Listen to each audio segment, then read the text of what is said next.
Bonjour, chère famille vertueuse de l'école des mariages de l'ONG Foyer en paix. Je vous salue dans le très précieux nom de notre Seigneur et Sauveur Jésus-Christ. Moi, je suis Madame Meledj, présidente de l'ONG Foyer en paix. Pour ceux qui ne me connaissent pas, j'anime l'école des mariages.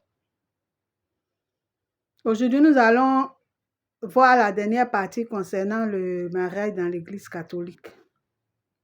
Et la dernière partie, ce n'est rien d'autre que ce que nous avons déjà vu, c'est-à-dire les 3 finalités du mariage.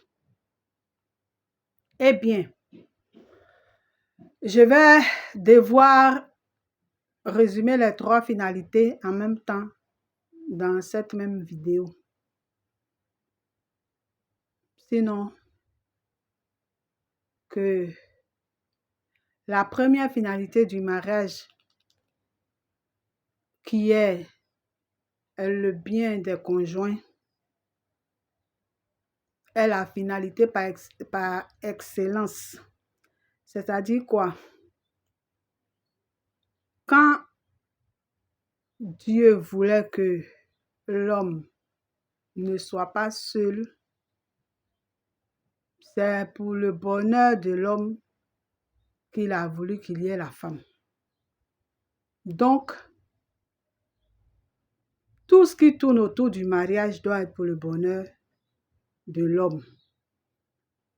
Et par, je ne sais pas s'il faut dire par extension, le bonheur des deux, l'homme et la femme. Et c'est pourquoi la première finalité, qui est le bien des conjoints, est la finalité par excellence. Parce que le bien des conjoints aussi, dans le bien des conjoints aussi, le bien par excellence, c'est le royaume des cieux. Parce que pour les chrétiens que nous sommes, on a beau avoir tout l'or du monde, si c'est pour la paix de nos âmes, c'est que nous sommes les plus à plaindre, comme dirait Saint Paul. Le plus important pour nous, même si nous devons faire 1000 sacrifices, même si nous devons donner notre corps pour être brûlé, même si nous devons parler dans toutes les langues du monde, il faut que, à la fin, nous puissions rencontrer Jésus, celui pour qui nous vivons sur cette terre. C'est pourquoi le bien par excellence pour les conjoints est le royaume des cieux. Et donc, dans le mariage, chaque conjoint doit aider l'autre à accéder au salut. C'est la raison principale pour laquelle l'Église catholique refuse le divorce. Quand je dis la raison principale, je sais que quand vous allez lire le catéchisme de l'Église catholique, vous allez constater que la raison pour laquelle on ne divorce pas dans l'Église catholique, c'est que le lien sacré du mariage entre l'homme et la femme est comparé au lien entre le Christ, et son Église. Et comme le Christ ne s'est jamais séparé de son Église et est allé même jusqu'à donner sa vie pour elle, c'est pourquoi l'homme et la femme aussi ne doivent pas se séparer. Mais en disant que c'est la raison principale pour laquelle on ne doit pas se séparer, je m'explique. À l'Église catholique, si vous partez par exemple voir le curé pour lui dire que votre mari est soûlard et que Quand il revient du travail, il ne reste pas à la maison, il va boire, il se vide les poches, il revient puant et il fait plein de saletés à la maison. Et vous devez souffrir pour enlever tout ça et les enfants aussi qui sont là, ce n'est pas bon, tout ça là. Quand vous allez finir de tout raconter, si votre vie n'est pas en danger, le curé va trouver que c'est à vous de l'aider à sortir de l'alcoolisme. À l'Église catholique, c'est comme ça. La seule condition pour que l'Église considère que ce cas d'alcoolisme est un cas grave et qu'il faut qu'on se penche sur la possibilité d'annuler votre mariage, ce qui n'est pas un divorce, entre parenthèses, mais une annulation. Ça veut dire que l'Église va considérer que vous ne vous êtes jamais marié. Donc, pour que l'Église, comment on appelle ça, émette l'éventualité de se pencher sur votre annulation de mariage, il faut que des vies ou une vie soit en danger. Enfin, quand elle dit une vie, votre vie certainement ou bien celle de votre enfant. Sinon, le mari, lui, sa vie est déjà en danger. Le fait qu'il se mette à boire, sa vie est toujours en danger. Mais justement, c'est parce que lui, sa vie est en danger déjà, qu'on va vous demander de rester là pour l'aider à s'en sortir. Parce que si vous estimez que c'est votre mari, vous ne pouvez pas l'abandonner dans l'ivrognerie tout en sachant que la parole de Dieu dit que les ivrognes n'auront pas part au royaume des cieux. On est d'accord? On dit que les ivrognes n'auront pas part au royaume des cieux. Et maintenant, quelqu'un que vous prétendez aimer, vous allez l'abandonner dans le péché qui va le conduire en enfer. C'est que vous avez décidément une drôle de manière d'aimer. L'Église va vous dire qu'il a besoin de vous et que vous devez rester là pour l'aider à accéder au royaume des cieux. Voilà. Et à côté de cela, comme on a parlé de la dernière fois de l'impuissance, vous devez pouvoir passer des moments de bonheur ensemble. Donc, même si on dit que le bien par excellence, c'est le royaume des cieux, c'est la preuve qu'il y a d'autres biens, même si ce ne sont pas des biens par excellence, parce que plus tous les biens ne vont pas être bien par excellence. Quand on parle d'excellence, c'est qu'on a fait comme une classification et on a trouvé que c'est ça qui est numéro 1, mais il y a quand même numéro 2, numéro 3. Et tous ces biens-là sont des biens importants pour la vie de l'homme et de la femme. C'est pourquoi, en dehors de ces biens-là aussi, il faut que, par exemple, vous fassiez de bons plats à votre mari. Il faut que, par exemple, vous fassiez des cadeaux à votre femme. Il faut que, voilà, que vous passiez des moments heureux ensemble, des moments de qualité. Voilà, tout ce qui peut vous rendre heureux. Et maintenant, en gardant les yeux ouverts par rapport à la parole de Dieu quand même. Ce n'est pas parce qu'on vous a dit d'être heureux que vous allez faire, si vous avez un penchant mauvais, qui fait que c'est tout ce que la Bible interdit, c'est tout ce que la parole de Dieu interdit qui vous rend heureux. Parce qu'on dit le péché est doux. Donc, si vous voyez très bien que c'est péché, même si c'est ça qui doit vous rendre heureux, ne le faites pas. Trouvez un palliatif. Trouvez autre chose qui peut vous rendre heureux sans passer par le péché. Parce que justement, on a dit le bien par excellence, c'est le royaume des cieux. Donc, il ne faut pas se mettre dans des biens secondaires qui vont vous priver qui vont vous priver maintenant du bien par excellence, justement. Et donc, comme ça, nous allons voir aussi rapidement la procréation. La procréation, c'est tout simple. Hein? C'est qu'il faut faire des enfants, c'est tout.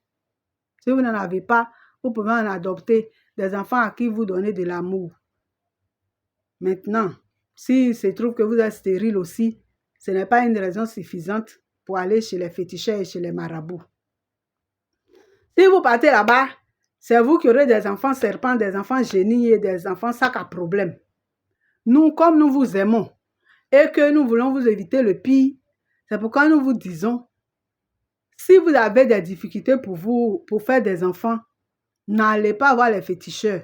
Restez, demeurez dans la prière. Il y a des médicaments qui se vendent au marché. Nous-mêmes, à l'ONG Foyer en Paix, le Seigneur nous a fait la grâce que nous avons des produits à base d'hysope qui facilitent la fertilité.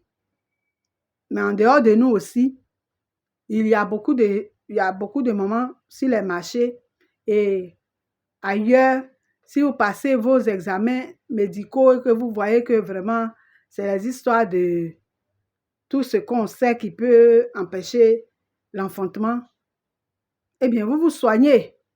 Mais pas chez les marabouts à donner des moutons, à donner même des personnes entières, pas en bordure de l'eau à aller jeter les trucs.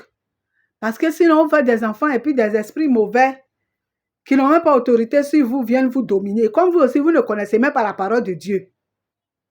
Il y a beaucoup de gens qui se soumettent au génie, qui se soumettent à n'importe quel esprit, parce qu'ils ne savent pas qu'ils sont au-dessus de ces esprits-là. Donc, quand ils sont confrontés à ces choses-là, ils ne savent même pas quelle prière adresser. Et ils sont là, maintenant à fatiguer tout le monde. Nous autres, comme c'est notre travail, quand vous venez, ça ne nous fatigue pas parce qu'on est déjà psychologiquement préparé à ça. Mais quand même, vous-même, ça vous fatigue. Parce qu'on vous donne des enfants qui vous paralysent. Ou bien alors, c'est carrément un petit sorcier qu'on fabrique dans un laboratoire sous-marin là-bas pour vous donner. Et maintenant, qui vient mettre le chaos dans votre famille. Donc, à ce niveau, je crois que c'est tout. Si vous êtes d'accord, monsieur et madame, que vous êtes heureux, le fait de ne pas avoir d'enfant ne doit pas détruire votre foyer. Vous faites ça, les parents qui sont à côté, qui mettent la pression jusqu'à vous rendre fou là. Vous ne les écoutez pas, vous faites les choses selon votre rythme. Vous gardez la foi en Dieu, vous priez et puis vous vous soignez. Dieu agira. Moi-même qui vous parle, je suis passée par là. Hein. J'ai cherché un enfant pendant 9 ans avant d'avoir. Et quand j'ai eu un, il y a eu le deuxième qui a suivi 2 ans après. Pour avoir le troisième, il m'a fallu attendre encore 10 ans. Prière n'est pas prière.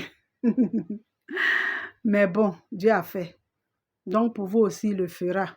Et nous sommes là pour vous aider dans la prière et dans toutes les autres choses, selon que Dieu nous a donné le pouvoir de le faire. Et tout de suite, nous allons passer à la troisième finalité du mariage, qui est l'éducation chrétienne des enfants. Et plus précisément, selon la foi catholique, puisque nous sommes dans le mariage dans l'Église catholique. Eh bien, à l'Église catholique, si vous voulez éduquer votre enfant selon la foi catholique, vous êtes la personne la plus heureuse. Parce que les catholiques, en tout cas ici en Côte d'Ivoire, ont les meilleures écoles, avec les meilleures prestations, les meilleurs encadrements. Donc, qu'est-ce que vous cherchez? Les musulmans et les autres envoient leurs enfants là-bas. Moi, j'ai mon enfant chez les prêtres là-bas, au moins un séminaire. Enfin, tous mes enfants sont passés par là-bas. Mais il y a carrément des musulmans là-bas. Eux-mêmes qui tiennent à leur islam, à leur religion. Là. Ils savent que si c'est pour connaître le papier, là, ils préfèrent envoyer leurs enfants chez les prêtres. Parce que là-bas, les enfants sont bien formés. Maintenant, vous qui êtes catholique, c'est vous prenez vos enfants pour aller ailleurs. Chrétien catholique, il y a quoi? Moi, quand on parle de chrétiens catholiques, souvent même, devant moi, les gens critiquent les catholiques, mais je ne réagis pas. Jusqu'à ce qu'on me dise, maman, mais là, tu dis quoi? Souvent même aussi, même quand on dit mon nom, même me demander, tu dis quoi? Elle dit, je n'ai pas envie de parler. Parce que vous, les chrétiens catholiques, là, vous fatiguez trop les gens. Ah! C'est vous qui ne savez pas tout. Enfin, il a dit, vous, là, il n'y a pas quelque chose que vous savez, quoi. Hein? Vous allez trouver peut-être que là-bas, c'est cher. Si c'est cher, pourquoi les autres envoient leurs enfants là-bas? Nous autres qui envoyons nos enfants là-bas, c'est nous sommes millionnaires ou milliardaires. C'est une affaire d'après les jeunes, c'est une affaire de kete. On ne paye pas scolarité d'une école je ne sais pas s'il faut dire en une seule tranche. On paye un peu dans toutes les écoles. Et puis quand vous partez les voir, même là encore, ils vous arrangent pour que vous puissiez vous en sortir. L'éducation chrétienne des enfants, c'est déjà au bas âge qu'il faut habituer les oreilles de l'enfant à la parole de Dieu. Il faut prier devant lui. Vous les parents qui dites que vous êtes non pratiquants là. Si vous êtes non pratiquants, comment, je ne sais pas, vous affaires des chrétiens non pratiquants là même là, je ne sais même pas où vous êtes partis inventer cette expression énervante là. Pour couvrir vos mauvais comportements. Comment tu peux être chrétien et puis tu n'es pas pratiquant? Ça veut dire quoi? Va à l'église, quel non pratiquant? Si c'est pour aller chez féticheur là tu es pratiquant. Mais pour aller à l'église là, tu es non pratiquant. Pour appartenir à un mouvement, tu es non pratiquant. Pardon, sois pratiquant. On va te demander pardon, il faut être pratiquant. Parce que sinon, ce n'est pas à faire. Soyez pratiquant. Ce que vous voulez faire là. Les sorciers sont pratiquants. Les protestants sont pratiquants. Les musulmans sont pratiquants. Il n'y a que les catholiques qui, c'est parmi les catholiques seulement on trouve non pratiquants. Eh, Seigneur. Donc, vraiment, soyez pratiquants. Je vous demande pardon. Parce que les enfants, ils apprennent plus en copiant qu'en écoutant.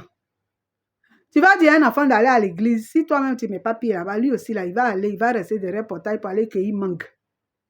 Moi-même, à l'école de mariage, un candidat au mariage a témoigné de ça. Quand on faisait le cours. Il a dit, lui aussi, effectivement, son papa et sa maman restaient à la maison les dimanches pour faire grâce matinée parce que c'était des travailleurs. Lui, il prétendait aller à l'église avec ses amis, mais ses mangues, il partait cueillir. Ou bien, en tout cas, ils s'en vont dans les brousses environnantes là pour chercher tout ce qu'ils peuvent chercher. Comme ils ont une idée de l'heure de la fin de la messe, et puis il vient. Il se mélange aux gens pour aller à la maison. Quand parfois son papa est content, il vient et fait semblant de lui demander, vous avez parlé de quoi? Aujourd'hui, là, on a parlé de quel passage biblique? Mais tous les passages bibliques, tous les enfants connaissent ce passage biblique. La femme samaritaine. Toi, tu n'es pas parti à l'église, comment tu vas savoir que ce n'est pas la femme samaritaine? Donc, l'enfant dit, ils ont parlé de la femme samaritaine. Il prend ça comme ça. Alors que la femme ne vient même pas de l'église. Première lecture, ils ont parlé de quoi? Ils ont parlé d'Abraham et Sarah. Ça finit. Aïe. Donc, c'est comme ça que l'enfant s'en sortait. Et ne faites pas ça. Allez-y à l'église avec eux dès le bas âge. Habituez-les à ça. Et même en leur faisant des cadeaux et tout ça, songez aux choses qui leur rappellent la parole de Dieu. En leur donnant les conseils, ramenez vos conseils assez souvent, pas toujours, mais assez souvent à la parole de Dieu. Apprenez-leur à prier, donnez-leur la parole pour qu'ils prient, par exemple, bénir le repas et tout ça. Quand ils savent lire et écrire, donnez-leur de vous lire la Bible. Si tu lui dis, pardon, prends la Bible, tu as lire pour moi. Voilà. Et puis, inscrivez-les à la catéchèse. Sinon, de préférence, baptisez les bébés. Moi, on m'a baptisé bébé. J'étais fâchée contre mon papa parce que le jour de ma première communion, on a versé l'eau sur la tête des gens. Moi, on n'a pas versé l'eau sur ma tête. J'étais fâchée contre mon papa. Mais quand j'ai compris l'importance du baptême bébé, moi-même, j'ai baptisé tous mes enfants bébés. Il y a un même que j'ai baptisé à 2 semaines de sa naissance. Michel Archange, il est né le 28 juillet, je l'ai baptisé le 19 août. Parce que justement, j'ai compris combien de fois c'est important. Et donc, pour tous les autres détails, rendez-vous à l'achat de notre livre Opinion sur le mariage. Nous allons nous arrêter là, parce que c'est la fin de la première partie. Et pour la deuxième partie, nous allons procéder autrement. Concernant les paramètres, mariage et autres paramètres, je vais émettre dans une première vidéo un fait de société, un cas pratique. Je vais vous laisser donner vos points de vue en commentaire avant de venir vous donner ce qui se trouve dans le livre dans une seconde vidéo. Et je crois qu'on va arrêter là pour aujourd'hui. Nos livres sont en vente, nous comptons sur vous. Que Dieu vous bénisse, qu'il nous bénisse aussi. Priez pour nous, nous prions aussi pour vous. Et merci pour tout ce que vous faites par rapport à nos vidéos. Si vous ne vous êtes pas encore abonné, abonnez-vous, likez et continuez à partager pour que ces enseignements-là soient répandus et que Dieu vous récompense au-delà de vos espérances. Amen.